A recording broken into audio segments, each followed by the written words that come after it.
Sir திமுக கூட்டணி பலமாக்குறதால அதான் வெற்றி பெறணும் ஓபிஎஸ் அமித்ஷா சொன்னதா சொல்லியிருக்காரு. யார் சொன்னா? அமித்ஷா வந்து ஓபிஎஸ் அவங்கள கூப்பிட்டு சொன்னதா. யார்கிட்ட சொன்னாரா? யார்கிட்ட சொன்னார்? யார் சொன்னா? உங்ககிட்ட யார் சொல்ற அந்த வார்த்தைய? அவரே சொல்றாரு சார். யாரு? ஓபிஎஸ் அவங்களே. ஏங்க அவர் பேச்செல்லாம் ஒரு ஆளா நீங்க பேசுறீங்க. அவரே இங்க இருந்து போய் இப்ப அனாதையா நிக்கிறாரு, என்ன செய்யுதுன்னே தெரியல. அவங்கள்ட்ட இருக்கிறவங்க பூரா இங்கிட்டு வந்துட்டாங்க. நீ அவர் சொல்றாரு இவர் சொல்றாரு. சார் களத்தில் நிக்கிறவங்க நான் தான் சொல்லிட்டேன். யார் சொன்னாலும் எடுபடாது. சும்மா சொல்லிக்கலாம் சார். உங்கள்கிட்ட அப்பதான் பத்திரிக்கையில் நீங்க போடுவீங்க. இப்பதான் நீங்களும் மறந்துட்டீங்க.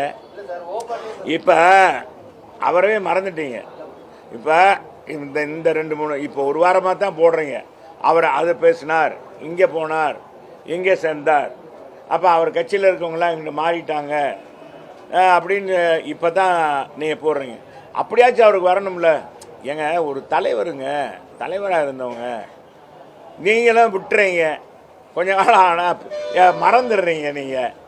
நீங்கள் தொடர்ந்து அவரை போய் கேட்கவும் மாட்டேங்க. இது பண்ணல, அவருக்கும் இதாக போச்சு. ஏதாச்சும் ஒரு இப்படி ஒரு இது பண்ணால் தான் என்னன்னா பேர் வரும் அப்படின்றக்காக தான் பேசுகிறேன். யாரு? நாங்கள் நினைக்காம இருப்போமாங்க. நாங்கள் நினைக்கிறோங்க.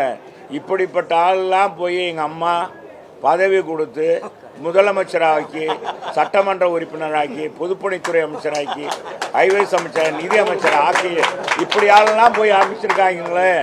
தாயே, கருணை தாயே, பாரு தாயே, நீ மேல இருந்து நீயே சொன்ன, எனக்கு பின்னாலும் இந்த இயக்கம் இன்னும் இதைத்தான் ஓட்டுவீங்க. இப்ப செல்லூர் ராஜேஷ் சொன்னார்,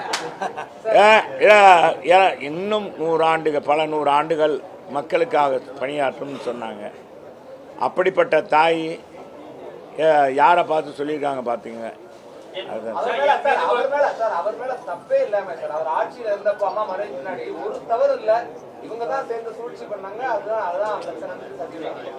ஏங்க நான் தான் கேட்கலன்ற நீங்க திரும்ப திரும்ப அங்கேயே போயிட்டு இருக்கீங்க.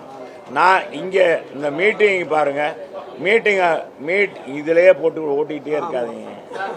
ஓட்டுறதை நீங்க சொல்றீங்க. எலெக்ஷன் வந்த உடனே சிலர் தமிழ்நாட்டை சுத்திக்கிட்டே இருக்காங்க, வட்டமிட்டே இருக்காங்க. பாஜக இருந்தா வளர்ச்சி இருக்காது, வளர்ச்சி இருக்கிற இடத்துல பாஜக இருக்காது. ஏங்க பாரதிய ஜனதா இருக்கிற இடத்துல தாங்க வளர்ந்து இருக்கு. பாரதிய ஜனதா தானங்க இன்னைக்கு நிறைய நிதிகளை தமிழ்நாட்டுக்கு கொடுத்துருக்காங்க.